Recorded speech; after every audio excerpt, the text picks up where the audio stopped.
35 লক্ষ টাকা। কিন্তু আজকে যখন আমরা পূর্ণাঙ্গ অডিটটি প্রকাশ করি, আজকে আমাদের হচ্ছে মোট স্থিতি রয়েছে 9,91,51,213 টাকা। এই যে টাকাটি বেড়েছে, এই টাকাটি কোন জায়গা থেকে আসছে?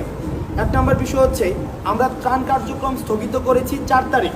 এই 4 তারিখের পরবর্তী সময়ে 10 তারিখ যখন অডিট শুরু হয়, এই পুরোটা সময়ে বিভিন্ন অঙ্কের টাকা এসছে। 4 লাখ টাকা, 10,000 টাকা, 12,000 টাকা, এই টাকাগুলো পরবর্তীতে যুক্ত হয়েছে। দ্বিতীয়ত, আমাদেরকে অনেকে চেক প্রদান করেছে, যেই চেকগুলো তখন কিন্তু ক্যাশ করা যায়নি।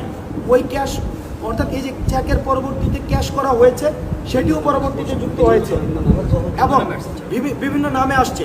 এখন দেখেন, বিভিন্ন নামে আসছে, কিন্তু আমাদের তো তখন অ্যাকাউন্ট ছিল না। এই কারণে আমাদের অ্যাকাউন্ট করতে হয়েছে, দেন টাকাটাকে হচ্ছে আমাদের লিকুইড মানিতে ট্রান্সফার করার কারণে সেখানে অ্যাড হয়েছে। তৃতীয়ত, আমাদেরকে বিভিন্ন গহনা দিয়েছে, অনেকে স্ক্র্যাপ দিয়েছে, গহনা দিয়েছে। এই গহনাগুলোকে আবার আমাদেরকে বিক্রি করতে হয়েছে, এই গহনা বিক্রি করার টাকাটাও সেখানে অ্যাড হয়েছে। চতুর্থত, আমাদের ওই সময়ে কয়েন যেটা থাকে, কয়েন, এই কয়েনের টাকাটা, পয়সাটা ইনস্ট্যান্ট, সেক্ষেত্রে গুণাটা সম্ভব হয়নি। সেই কয়েনের টাকাটা আপনারা যদি চান, আমাদের ইন্ডিভিজুয়াল প্রত্যেকটা জিনিসের আলাদা আলাদা হিসাব কিন্তু রয়েছে, যে আমরা কয়েন থেকে কত টাকা পেয়েছি।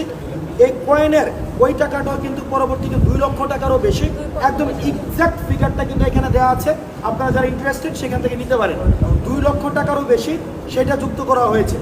সার্বিকভাবে সব হিসাব যুক্ত করার পরে আমাদের যেটা দাঁড়িয়েছে 9,91,00,000 টাকারও বেশি।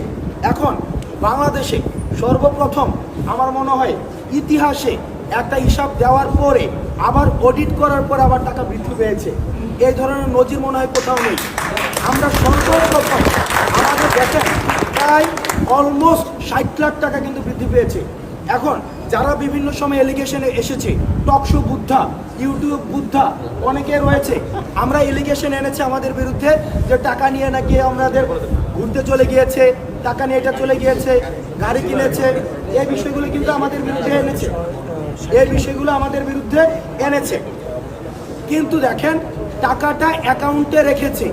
এখন ব্যাংকের অ্যাকাউন্টে যদি না রেখে টাকাটা তাহলে কোথায় রাখতো? বাকেরের কাছে, সার্জিসের কাছে, পার্সোনাল জায়গায়, তখন আরও বিতর্কিত হওয়ার সুযোগ থাকতো। এখন ব্যাংকে রাখার কারণে সবচেয়ে সিকিউর ছিল। এখনো পর্যন্ত টাকার একটা টাকাও এখনো পর্যন্ত কোনো ধরনের হেরফের হয়নি এবং আমাদের পূর্ণাঙ্গ অডিটে সেটি রয়েছে, যেটি আমরা জাতির সামনে প্রকাশ করছি এবং